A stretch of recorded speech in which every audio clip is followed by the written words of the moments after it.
রাজধানীর উমাকান্ত একাডেমির মাঠ থেকে বুধবার মাদকদ্রব্যের অপব্যবহার ও অবৈধ পাচার বিরোধী দিবস উপলক্ষে এক বাইক মিছিলের আয়োজন করা হয়। পাশাপাশি আয়োজন করা হয় স্বেচ্ছায় রক্তদান শিবিরের। এদিন সবুজ পতাকা নেড়ে বাইক মিছিলের সূচনা করেন মুখ্যমন্ত্রী ডাক্তার মানিক সাহা। পরবর্তী সময় তিনি রক্তদান শিবির ঘুরে দেখে রক্তদাতাদের উৎসাহ প্রদান করেন। এক সাক্ষাৎকারে মুখ্যমন্ত্রী ডাক্তার মানিক সাহা জানান, 1987 সালের 25 জুন রাষ্ট্রসংঘ মাদকদ্রব্যের অপব্যবহার ও অবৈধ পাচার বিরোধী দিবস পালনের সিদ্ধান্ত গ্রহণ করে। মাদকদ্রব্যের অপব্যবহার সমগ্র বিশ্বজুড়ে সমস্যার কারণ।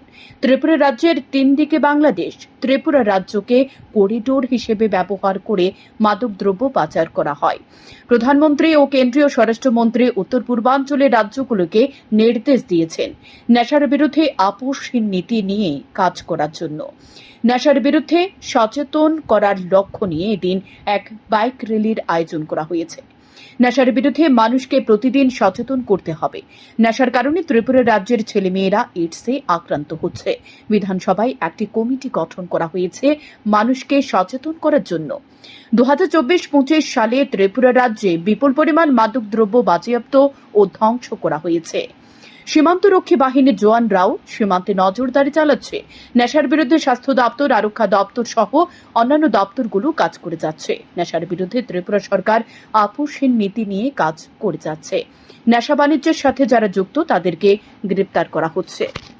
আস্তে আস্তে করে সেটা বদ অভ্যাসে পরিণত হয় এবং সেটা থেকে আর ছেড়ে আসতে পারে না। এর জন্য এই ধরনের ডি অ্যাডিকশন সেন্টার আমরা করছি এবং আমি আশা করি যে আমাদের ত্রিপুরাতে যেভাবে আমরা কাজ করছি, জিরো টলারেন্স, মাননীয় প্রধানমন্ত্রীজি এবং মাননীয় হোম মিনিস্টার সাহেব বলেছেন, যারা ড্রাগস পাচারকারী অর্থের বিনিময়ে যারা করছে তাদেরকে কোনো অবস্থায় ছাড়া হবে না।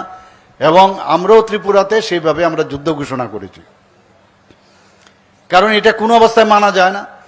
ত্রিপুরাতে যে তথ্য এখন পর্যন্ত পাওয়া গেছে 2023-24 থেকে 24-25-এ, সেখানে আমাদের আমাদের ডিজিপি সাহেব অলরেডি বলেছেন যে সেখানে যে সিজারের যে লিস্ট প্রায় 103 থেকে 4% বেড়েছে।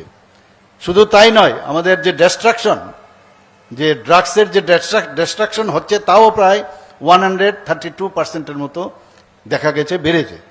তো এই কার্য তো চলছে, কিন্তু আমাদের পুলিশ বা আদার এজেন্ট যারা এন্টি ড্রাগস নিয়ে কাজ করছে, এখানে যারা আমাদের সাহায্য করছেন, তারও এখানে আমাদের যে ত্রিপুরাতে যাতে এটা কম হয় সেই ব্যবস্থায় ন্যাশনাল লেভেলও আমাদেরকে সাহায্য করছেন। তো তারা তো করছেন, কিন্তু সাধারণ মানুষ যদি এর মধ্যে হেল্প না করে, তাদেরকে যদি আরও সচেতনতা আমরা না করি, যারা গার্জিয়ানরা আছেন তাদেরও গুরুত্বপূর্ণ ভূমিকা, বিশেষ একটা গুরুত্বপূর্ণ ভূমিকা তাদের রয়েছেন।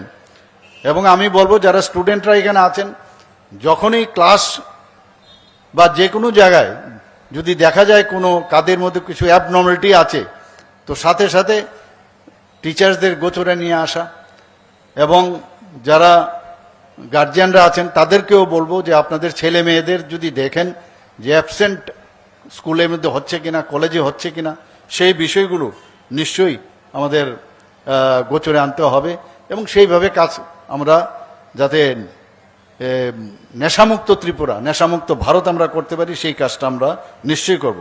এখানে আজকে খুব ভালো লাগলো যে ব্লাড ডোনেশনের ব্যবস্থা করেছে, রক্তেরও আমাদের বিশেষ প্রয়োজন। এদিনের অনুষ্ঠানে মুখ্যমন্ত্রী ডাক্তার মানিক সাহা ছাড়া উপস্থিত ছিলেন রাজ্যের মুখ্য সচিব জে.কে. সিনহা, রাজ্য পুলিশের মহানির্দেশক, পশ্চিম জেলার জেলা শাসক, পশ্চিম জেলার পুলিশ সুপার সহ অন্যান্যরা। উদ্বোধনী অনুষ্ঠান শেষে মুখ্যমন্ত্রী সহ অন্যান্য অতিথিরা রক্তদান শিবির ঘুরে দেখেন এবং রক্তদাতাদের উৎসাহ প্রদান করেন। শান্তন টিভি।